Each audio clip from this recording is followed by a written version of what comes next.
கிறிஸ்துவில் பிரியமான சகோதர சகோதரிகளே, உங்கள் எல்லோரையும் இந்த நாளிலே இந்த யூடியூப் சேனல் வழியாக பவர் ஆஃப் காட் என்ற ஒரு மிகப்பெரிய இறை அனுபவத்தை கொடுக்கின்ற இந்த சேனல் வழியாக உங்களை சந்திப்பதில் பெருமகிழ்ச்சி அடைகிறோம். இந்த நாளில் சிறப்பாக அருள்வாக்கு இல்லத்தின் செல்வாக்கு என்ற இந்த நிகழ்ச்சி வழியாக ஒவ்வொரு ஞாயிற்றுக்கிழமையும் மறைவுரைகளை நீங்கள் பார்த்துக்கிட்டு இருந்திருப்பீங்க. ஆனால் இந்த வாரத்திலிருந்து கொஞ்சம் டிஃப்ரெண்ட்டாக கொடுக்கலாமே அப்படின்னு நாங்கள் யோசித்திருக்கிறோம். இன்று இந்த மறைவுரையை பகிர்ந்து கொள்ளக்கூடிய விதத்தில் ஒரு டயலாக் அடிப்படையில், உரையாடல் அடிப்படையில் இன்னைக்கு இருவர் நாம் அமர்ந்திருக்கிறோம். அருட்தந்தை சுரேஷ் அவர்கள் இருக்கிறாங்க. அருட்தந்தை சுரேஷ் அவர்கள் கார்மலைட் சபையை சார்ந்தவர்கள், தஞ்சாவூரில் குழந்தை இயேசு திருத்தலத்தில் பணியாற்றி கொண்டிருக்கிறாங்க. இன்னைக்கு அங்கிருந்து வந்திருக்கிற அருட்தந்தை சுரேஷ் அவர்களை அன்போடு வரவேற்கின்றோம். சாமி வணக்கம். இந்த நாளில் அந்த அருள்வாக்கு இல்லத்தின் செல்வாக்கு இந்த நிகழ்ச்சி ஞாயிறு மறைவுரை, அதுவும் பொதுக்காலத்தின் 8வது ஞாயிறை பற்றி இந்த நாளில் சிந்திக்கலான் இருக்கோம். இந்த நாளில் இந்த நிகழ்ச்சி, இந்த நற்செய்தி, முதல் வாசகம், 2வது வாசகம், நற்செய்தி, இதன் அடிப்படையில் உங்களுக்கு தோணுகின்ற அந்த கருத்துக்களை நீ ஆரம்பிங்கள, அதுக்கப்புறம் நம்ம அப்படியே போகலாம். தந்தை பாக்கியநாதன் அவர்களுக்கும் சார்பாக வணக்கங்கள். ஆண்டவர் இயேசுவுக்கு பிரியமான அன்பு சகோதர சகோதரிகளை, உங்களுக்கும் ஆண்டவர் இயேசுவுடைய இனிய நாமத்தினாலே வணக்கங்களையும் வாழ்த்துக்களையும் தெரிவித்துக் கொள்வதிலே மகிழ்ச்சி அடைகிறேன்.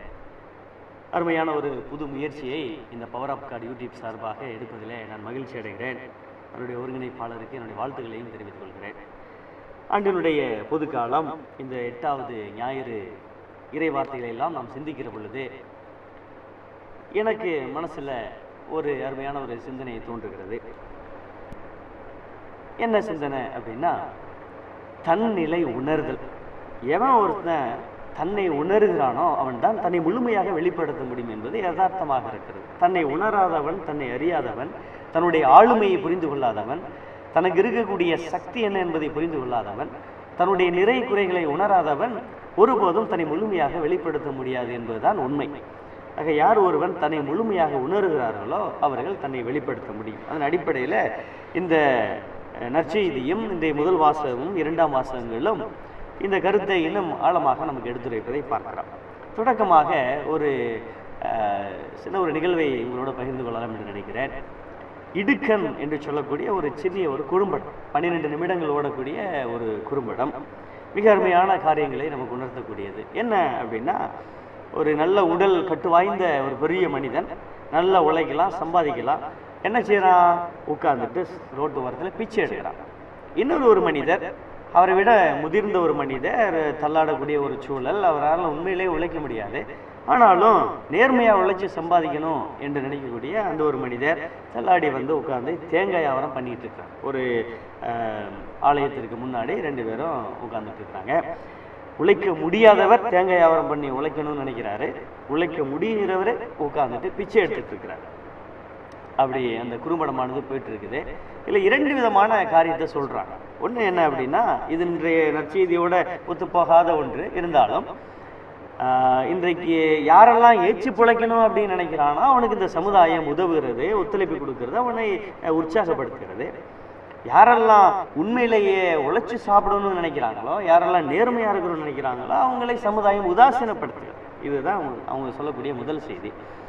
2வது, நம்முடைய இறை வார்த்தைகளோடு ஒத்துப்போன ஒரு செய்தி என்னன்னா, இந்த உண்மையிலேயே உழைச்சி சாப்பிடணும் அப்படின்னு நினைக்கிறவனால இந்த தேங்காயை விற்க முடியல, யாருமே வாங்கலை, மிகவும் கஷ்டப்படக்கூடிய ஒரு சூழல்ல அந்த பிச்சைக்காரன் என்ன பண்ணுறான், இவன்கிட்ட இப்படிலாம் நீ வியாபாரம் பண்ணோம்னா நீ பிழைக்க முடியாதுப்பா, நான் சொல்கிற மாதிரி நீ செய்ய அப்படின்னு சொல்லிட்டு இந்த தேங்காயெல்லாம் உடைச்சி கூறு கூறாக வச்சு பிரசாதம், சாமி பிரசாதம்னு அதில் ஒரு அட்டையில் எழுதி கூறு 3 ரூபா அப்படின்னு எழுதி அட்டையை வைக்கிறான். இதை பார்த்த உடனே மக்கள் போகிறவங்க வரவங்கலாம் ஒரு சாமி பிரசாதம் அப்படின்னு சொல்லிட்டு அதை கூறுகுறா வாங்கிட்டு போகிறாங்க, வித்துருச்சு. இதுதான் அந்த குறும்படத்தினுடைய கடைசி பகுதியாக இருந்தது. என்ன அப்படின்னா, ஒரு கெட்டவன் இன்னொரு மனிதனை கெட்டவனாக மட்டும்தான் மாற்றுவான், ஒரு நல்லவன் இன்னொரு மனுஷனை நல்லவனாக தான் மாற்று. அது ஒரு அருமையான செய்தியை தான் அந்த குறும்படம் நமக்கு தருகிறது. எவன் ஒருவன் தன்னிலை உணர்கிறானோ, தான் யார் என்பவற்றை உணர்கிறானோ, அவன் உண்மையிலேயே மற்ற மனிதரையும் நல்லவராக மாற்றுவதிலே அவன் முனைப்போடு இருப்பான். எவன் ஒருவன் தன்னை உணரவில்லையோ, எவன் ஒருவன் ஏனோதானோ என்று வாழலாம் என்று நினைக்கிறானோ, அவன் கண்டிப்பாக மற்ற மனிதரையும் பாவத்திற்கு உள்ளாக்குவான், தீமைக்கு உள்ளாக்குவான். அதைத்தான் இந்த நற்செய்தி நமக்கு மிக அருமையாக சொல்கிறது. சாமி நீங்க அது உண்மைதான் சாமி நீங்கள் சொன்னது. ஏன்னா நல்ல கருவுள்ளத்தில் இருந்தால் நல்லது எதுவும் வர முடியும் அப்படின்றது தான் அடிப்படை நற்செய்தி சொல்லுது. அப்போ நல்ல கருவுள்ளத்தில் இருந்தால் நல்லது கொடுக்க முடியும், கெட்ட மரம் நல்ல கனியை கொடுக்க முடியாது, கெட்ட மரம் நல்ல மரம் கெட்ட கனியை கொடுக்க முடியாது. அப்போ அது உண்மைதான் நீங்கள் சொல்லுது. இன்னைக்கு சமூகத்தில் வந்து நல்லவர்கள் நல்லதை உருவாக்கலாம், கெட்டவர்கள் நல்லதை உருவாக்க முடியாது அப்படின்றது ரொம்ப தெளிவாக ஆணித்தரமாக சொன்னீங்க. அப்போ நம்ம சமூகத்தில் இன்னைக்கு இருக்கிறவங்களை வந்து நல்லவர்களாக இருக்கிறவங்க இன்னைக்கு நல்லதை உருவாக்குறாங்களா அப்படின்றது ஒரு பெரிய கேள்விக்குறியாக இருக்குது. ஏன்னா பயப்படுறாங்க, நல்லதை செய்கிறதுக்கு பயப்படுறாங்க. நல்லதை வந்து இன்னைக்கு 4 பேருக்கு முன்னால் நல்லவங்க ஏப்பா நமக்கு வம்பு, நம்ம வாட்டி வேலையை ஒதுங்கிட்டு போயிடுவோம் அப்படின்னு ஒதுங்கி நிற்கிறவங்க தான் இன்றைக்கி அதிகமாக இருக்காங்களே தவிர இன்றைக்கி சேர்ந்து செய்வோம், நமக்கு சக்தி இருக்குது, நான் நல்லவன் தான், நல்லது செய்வோமே, 4 பேருக்கு நான் நல்லது பயன்படுத்துமே அப்படின்னு தைரியமாக செய்கிறதுக்கு இன்றைக்கி முன்னால் வர்றது வந்து இன்றைக்கி ரொம்ப மிக குறைவாக இருக்குது. அதை பார்க்கும்போது இன்றைக்கி கொஞ்சம் கஷ்டமாக இருக்குது. ஏன்னா கெட்டவன் அவன் தைரியமாக பண்ணிக்கிட்டு போயிட்டுருக்கான். நம்மளை எவனும் எதுவும் செய்ய முடியாது, நம்மளை யாரும் எதுவும் தடுக்க முடியாது, இந்த உலகத்தில் நம்மளுக்கு எதிராக எவனும் இருக்க மாட்டான் அப்படின்னு அவன் தைரியமாக நின்று எதை இன்னைக்கு செய்வோம் அப்படின்னு சொல்லிட்டு அவன் துணிஞ்சு போயிட்டுருக்கான். நல்லவங்க தான் இன்னைக்கு ஒதுங்கி நிற்கக்கூடிய ஒரு சூழ்நிலை இன்னைக்கு யதார்த்தமாகிட்டு இருக்குது. இன்னைக்கு ஆண்டவர் அதான் சொல்கிறாரு, நல்லவர்கள் நல்ல கருவுள்ளத்திலிருந்து நல்லதை வெளிக்கொணர்வார்கள், தீயவர்கள் தீயதை மட்டும்தான் வெளிக்கொணர்வார்கள். ஆனால் இன்னைக்கு தீயதை வெளிக்கொணர்வதற்கு இன்னைக்கு சமூகம் இடம் கொடுக்குது, நல்லதை வெளிக்கொணர்வதற்கு இடம் கொடுக்காத ஒரு நிலையாக இருக்குது. நல்லவர்கள் இன்னும் வளர்றதுக்கு ஒரு வாய்ப்புகள் இன்னும் கிடைக்காத ஒரு நிலையும் உருவாகிக்கிட்டு இருக்கிறது இந்த சமூகத்தில் பார்க்க முடியுது. கண்டிப்பாக சாமி. இந்த சமூகத்தையும் நம்ம அலசி ஆராயில என்னுடைய சிந்தனையில் இன்னொரு காரியமும் தென்படுது சாமி. என்னென்னா, இன்றைக்கு இருக்கக்கூடிய சூழல்கள் இன்னைக்கு மக்கள் எப்படி இருக்கிறாங்க அப்படின்னா, ஒரு சிலர் அகமகிழ்பவர்களாக இருக்கிறார்கள். இரண்டாவது வகையினர் நான் பார்க்குறேன், மற்றவர்களை அடக்கி ஆளக்கூடியவர்களாக இருக்கிறார்கள். மூன்றாவது அடமானம் வைப்பவர்களாக இருக்கிறார்கள். 4வது வகையினர் அடையாளப்படுத்துபவர்களாக இருக்கிறார்கள். 4 வகையில் நான் பார்க்குறேன். அகமகிழ்பவர்கள் நம்ம இப்போ பேசிகிட்டு இருக்கிறது மாதிரி எவன் இருந்தான்னா செத்தானே, நம்ம ஜாலியாக இருப்போம், ஹாப்பியாக இருப்போம் என்று சொல்லி அவர் மகிழக்கூடியவர்களாக இருக்கிறார்கள். அடக்கி ஆள்பவர்கள் இந்த ஆட்சி அதிகாரத்தை வச்சு, பண திமிரை வச்சு, தனக்கு இருக்கக்கூடிய செல்வாக்கை வச்சு இன்னைக்கு சாதாரண பாமரர்களை, சாமானியர்களை அடக்கி ஆளக்கூடியவர்களாக இருக்கிறார்கள். அடமானம் வைப்பவர்கள். வேதனைப்படக்கூடிய விஷயம் என்னென்னா, இந்த நாட்களில் நடக்கக்கூடிய ஒரு சம்பவம், அபிநந்தன் அவர் இன்னைக்கு வந்து நம்ம பாகிஸ்தானில் இன்னைக்கு நம்ம அடமானம் வச்சுருக்கோம் அப்படி தான் நம்ம சொல்ல முடியும். அவரை எழுந்திருக்கிறோம், அவருக்கு என்ன நிலைமை அப்படின்னு தெரியாத அளவில் இருக்கிறோம். அதை தாண்டி முகிலன் என்று சொல்லக்கூடிய இந்த மே 17 இயக்கத்தினுடைய அந்த பேச்சாளர் மிக சமூக அநீதிகளைகள்லாம் அற்புதமாக குரல் கொடுத்த ஒரு மனிதர். அவர் இன்னைக்கு என்ன ஆனார் அப்படின்னு தெரியல. இன்னைக்கு இதுதான் இன்றைக்கு சூழலாக இருக்கிறது. நமக்கு நாமே அடிமைப்படுத்தக்கூடியவர்களாக, அடமானம் வைப்பவர்களாக இருந்து கொண்டு இருக்கிறோம். அடையாளப்படுத்துபவர் சமூகத்தில் வெகு சிலர் தான் இன்றைக்கு அடையாளப்படுத்துபவர்களாக இருக்கிறார்கள். எப்படி அடையாளப்படுத்த முடியும்? யாரை அடையாளப்படுத்தணும்? நம்முடைய பேச்சு மூலமாக, நம்முடைய செயல்பாடுகள் மூலமாக, ஆண்டவருடைய வார்த்தைகளை உள்வாங்குவதன் மூலமாக, அதை வெளிப்படுத்துவதன் மூலமாகத்தான் கண்டிப்பாக இந்த உலகத்திற்கு இயேசுவை அடையாளப்படுத்த முடியும். இயேசுவின் சீடர்களாக நாம் இந்த உலகத்தில் அடையாளப்படுத்தப்பட முடியும். அதுதான் அந்த முதல் வாசம் கூட மிக அருமையாக சொல்லுது. நம்முடைய பேச்சு இன்றைக்கு மாசுபடிந்திருக்கிறது. இப்போ மாசுபடியாத அந்த பேச்சின் மூலமாக இயேசுவை இன்றைக்கி நம்ம அடையாளப்படுத்தலாம். நல்ல மரமாக, நல்ல கனி தரக்கூடிய மரமாக இருந்து இந்த இயேசுவை அடையாளப்படுத்தலாம். நீங்கள் என்ன நினைக்கிறீங்க? அது உண்மைதான். இன்னைக்கு பேச்சு வந்து ஒரு மனிதரை அடையாளப்படுத்துது அப்படின்றது ரொம்ப முக்கியம். ஒரு பேசுகிறவங்களை வச்சு தான் அன்றைக்கி வந்து கண்டுபிடிக்க முடியும். அவங்க எப்படி பேசுகிறாங்க, அவங்க எப்படி அவங்களுடைய செயல்பாடுகள், பேச்சை பொறுத்து அவங்களுடைய செயல்பாடுகள் இருக்கும் அப்படின்றதையும் கண்டிப்பாக பார்க்க முடியும். அது இன்னைக்கு முதல் வாசகம் ரொம்ப தெளிவாக சொல்லுது. மனிதரின் உள்ள பண்பாட்டை அது காட்டுகிறது. பேச்சு வந்து மனிதனுடைய உள்ள பண்பாடு எப்படி இருக்குதுன்னு காட்டுது. அவன் எப்படி வந்து மனிதர் ஒரு பரிசோதிக்கப்படுறதே வந்து அவருடைய பேச்சின் அடிப்படையில் தான் மனிதரை வந்து பரிசோதிக்கப்பட முடியும் அப்படின்றத ரொம்ப சொல்லுது. அதனால் ஒருவருடைய பேச்சை வச்சு தான் அவங்க பேசுறதுக்கு முன்னாலே அவளை ரொம்ப புகழ்ந்துடாத அப்படின்னு இன்னைக்கு விவிலியம் சொல்லுது. பேசுறதுக்கு முன்னாலே ரொம்ப புகழ்ந்து பேசுறாத, பேசின பிறகு நாரி போயிடாம அப்படின்றதான் உண்மை. அவன் பேசின பிறகு ஏன்னா இவனை நல்லது நினைச்சோம், வித்தியாசமா பேசிட்டு இருக்கிறானே அப்படின்னு சொல்லி அவனுடைய இயல்பு மோசமா போயிடக்கூடாதுல்ல. அதனால அவன் பேசுறதுக்குனால நீ அவனை பத்தி புகழ்ந்து சொல்லிடாத அப்படின்னு விவிலியம் சொல்லுது. அப்போ ஒரு பேச்சு வந்து உண்மையாகவே வந்து எப்படி இருக்கணும், ஒரு மனிதனை வந்து வெளிக்காட்டு. ஆண்டவர் இயேசு பேசும்போது ரொம்ப அருமையா இருந்துச்சு. லூக்கா நற்செய்தி 4வது அதிகாரம் 22 பார்த்தோம் அப்படின்னா, ஆண்டவர் இயேசு அவனுடைய வாயிலிருந்து வந்த அருள்மொழிகளை கேட்டு எல்லாரும் வியப்படைஞ்சாங்க. அப்போ அவருடைய வாயிலிருந்து வந்தது அத்தனையும் அருள்மொழிகளாக இருந்துச்சு. அவர் பேசுறதெல்லாம் ஆசீர்வாதமாக இருந்துச்சு. இந்த உலகுக்கு எல்லாரும் நன்மையை கொடுக்கறதா இருந்துச்சு. அவர் எப்பயுமே தன்னை அடையாளப்படுத்தினது வந்து தன்னுடைய பேச்சில இருந்து தன்னை அடையாளப்படுத்தினார். இன்னைக்கு நம்ம மக்கள் வந்து தன்னை அடையாளப்படுத்துறது தன்னுடைய பேச்சு, கடவுளுடைய சாயலாக படைக்கப்பட்ட அவருடைய பேச்சில் பேசுகிறோமா? அப்படிலாம் வந்து இன்னைக்கு பார்க்க முடியல. அது உண்மையாகவே அப்படிப்பட்ட ஒரு பேச்சா நமக்குள்ள இருந்து வருதா அப்படின்றது வந்து தெரிய முடியல. இன்னைக்கு நற்செய்தி அதான் சொல்லுது, தீயவரோ தீயவற்றை நின்று தீயவற்றை எடுத்து கொடுப்பார், உள்ளத்தின் நிறைவையே வாய் பேசும் அப்படின்னு இன்னைக்கு நற்செய்தி சொல்லுது. அப்போ உள்ளத்தின் நிறைவு எது எனக்கு நிறைஞ்சிருக்குது? நன்மைத்தனங்கள் நிறைஞ்சிருந்தா நல்லதை நான் வெளிக்கொணர்வேன், நல்லதை நான் பேசுவேன். இல்லை அப்படின்னா எதை நான் அடையாளப்படுத்த போறேன் இந்த உலகத்துல? நம்ம வெளியில சும்மா போனோம் அப்படின்னா ஒரு பாஸ்டரை பார்த்தோம் அப்படின்னா பிரைஸ் லார்ட் பிரதர் அப்படின்னு அவர்கிட்ட உள்ளத்திலிருந்து 4 இறைவார்த்தை அப்படியே அள்ளி போட்டுவார். நல்லா இருக்கீங்களா, ரசிக்கப்பட்டீங்களா அப்படின்னு. நம்ம மக்கள் கத்தோலிக்க மக்கள்கிட்ட இருந்து பார்த்துட்டு நல்லா இருக்கீங்களா, ஏதோ இருக்கேன், ரொம்ப ஏதோ சலிப்பா உள்ளத்துல இருந்து ஒரு நிறைவான வார்த்தைகளை பார்க்க முடியறது இல்லை. ஆனா இன்னைக்கு ஒரு ஒரு ஒரு பிரிந்த சபையினர் சகோதரரை பார்த்தா பிரைஸ் லார்ட் பிரதர் நல்லா இருக்கலாம்னா அவர் உடனே கடவுளுடைய கிருபையால நல்லா இருக்கீங்க. அவருடைய வார்த்தையிலே அந்த கடவுளை சொல்றதும் கடவுளுடைய பெயரை சொல்றதும் அவர் கடவுளை அடையாளப்படுத்தி பேசுகின்ற அந்த வார்த்தையில் நீங்க அருமையா சொன்னீங்க. இந்த 4வது அடையாளப்படுத்துகிறார்கள். எதை அடையாளப்படுத்துகிறார்கள்? இன்னைக்கு கடவுளை அடையாளப்படுத்தி நம்மளுடைய வார்த்தைகள் வெளியில வருதா அப்படின்றது வந்து இன்னைக்கு ஒரு பெரிய கேள்விக்குறிதான். சாமி, நான் அந்த தன்னிலை உணர்தலை பற்றி சொல்லையில் இந்த இயேசு ரொம்ப அழகாக சொன்னார். நம்முடைய கண்ணில் வந்து பெரிய மரக்கட்டவளுங்க கிடக்கும், அதை நம்ம பார்க்க மாட்டோம். அதை விட்டுட்டு அடுத்தவங்க கண்ணில் உள்ள அந்த சின்ன துரும்பை பார்த்து பெருசாக ஊதி பெருசாக்கிட்டு இருக்கோம் இல்லையா? அதையும் தான் ஆண்டவர் இன்றைக்கு அருவருக்கத்தக்க ஒன்றாக பார்க்க, நம்ம இடத்துல உள்ள பெரிய பெரிய குறைகள்லாம் இன்னைக்கு ஒன்றும் இல்லாமல் அதை கண்டுக்காமல் அதை வச்சுட்டு அடுத்தவங்க செய்கிற சின்ன குறைகளெல்லாம் பெருசுபடுத்திக்கிட்டு அதை நம்ம கண்டிப்பாக தவிர்க்க வேண்டிய ஒரு சூழல் இருக்குது. இயேசு அவருடைய வாழ்க்கையில் அவருடைய வாழ்க்கையை பற்றி பார்க்கையில் ஒரு 3 காரியம் எனக்கு தெரியுது. என்னென்னா, தன்னிலை உணர்தல் அவரிடத்துல இருந்துச்சு.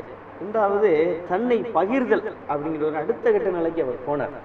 3வது தன்னை பழியார் அப்படிங்கிற ஒரு விஷயத்தையும் அவர் செஞ்சார். இப்போ தன்னிலை உணர்தல் லூக்கா நற்செய்தி 4ஆம் அதிகாரத்தில் நம்ம பார்க்குறோம். அந்த 8 சுருட்டை எடுத்து பார்க்கையில் ஆண்டவருடைய ஆவி அவர் மேல் இருக்கிறது, ஒரு ஏழைகள் சார்பாக இருக்கு நற்செய்தி அறிவிக்க, ஒடுக்கப்பட்டோர், சிறைப்படுத்தப்பட்டோர், பார்வையிழந்தவர்களுக்கு, அதுதான் அவருடைய தன்னிலை உணர்வுங்கிறது. அதுதான். அப்போ அதை அவர் சரியாக புரிஞ்சுக்கிட்டதுனால அதை உள்வாங்கி வாழ ஆரம்பிக்கிறார். ஆக தன்னை பகிர்கிறார். 2வது கட்டத்துக்கு அவரிடத்திலிருந்து எல்லா விதமான ஆளுமைகளையும், ஆற்றலையும், சக்தியையும், அதிகாரத்தையும் பிறருக்காக பகிர்ந்தளிக்கிறார்.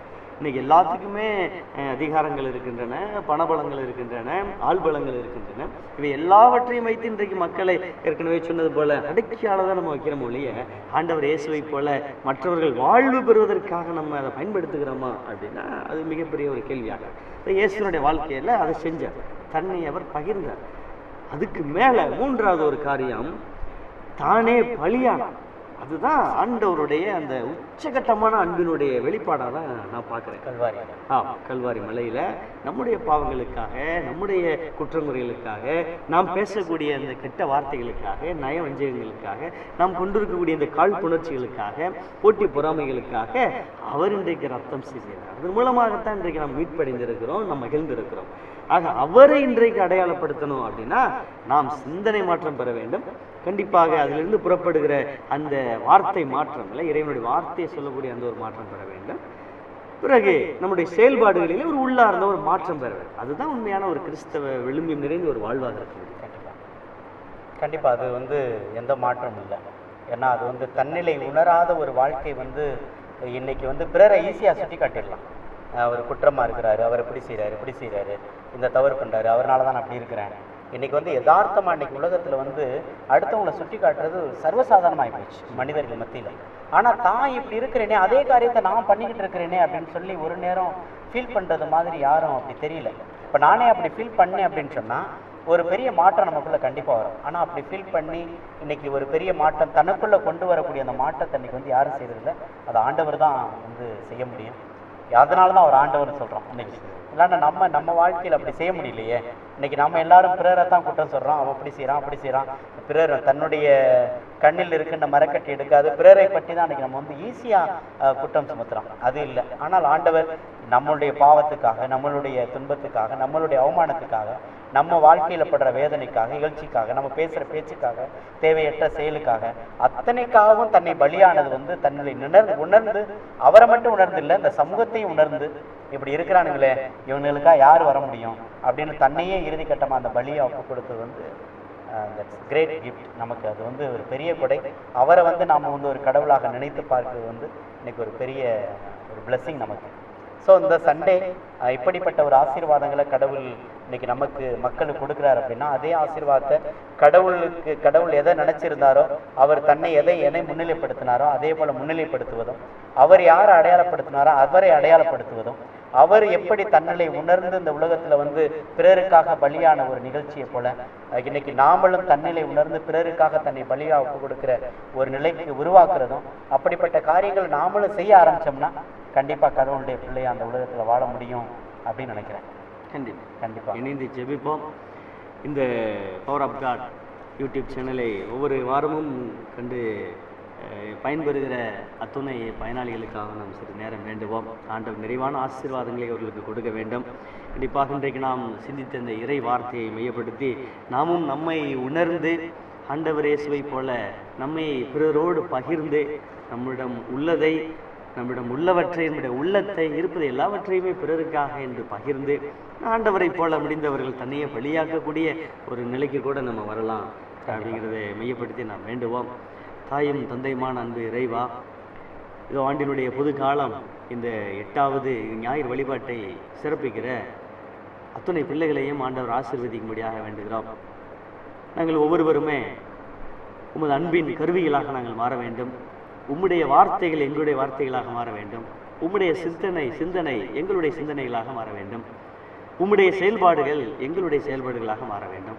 நாங்கள் ஒவ்வொரு நாளும் இன்னும் எங்களுடைய ஆளுமையில் நாங்கள் இன்னும் ஆளப்படவும், எங்களுடைய ஆன்மீகத்தில் இன்னும் ஆழமாக விருத்தி அடையவும், எங்களுடைய சிந்தனைகளை விசாலப்படுத்தவும், எங்களுடைய செயல்பாடுகளை இன்னும் பரந்த நிலைக்கு நாங்கள் இட்டுச் செல்லவும், ஆண்டவருடைய உண்மையான ஊழியர்களாக நாங்கள் ஒவ்வொருவரும் வாழவும் இந்த வேளையில் எங்கள் ஒவ்வொருவரையும் ஆசீர்வதியும். குறிப்பாக இந்த பவர் ஆஃப் காட் யூடியூப் சேனலை கண்டுகளிக்கிற ஒவ்வொருவரையும், அவருடைய குடும்பங்களையும், அவருடைய பிள்ளைகளையும் ஆண்டவர் நிரம்ப ஆசீர்வதித்து ஆண்டவருடைய வல்லமையினாலே நிரப்பும்படியாக இந்த வேளையில் ஒப்புக் கொடுத்து ஜெபிக்கிறோம். எல்லாம் இறைவன், தந்தை, மகன், தூய் ஆவி நம் அனைவரையும் நிறைவாக ஆசீர்வதிக்கட்டும். ஆமென்.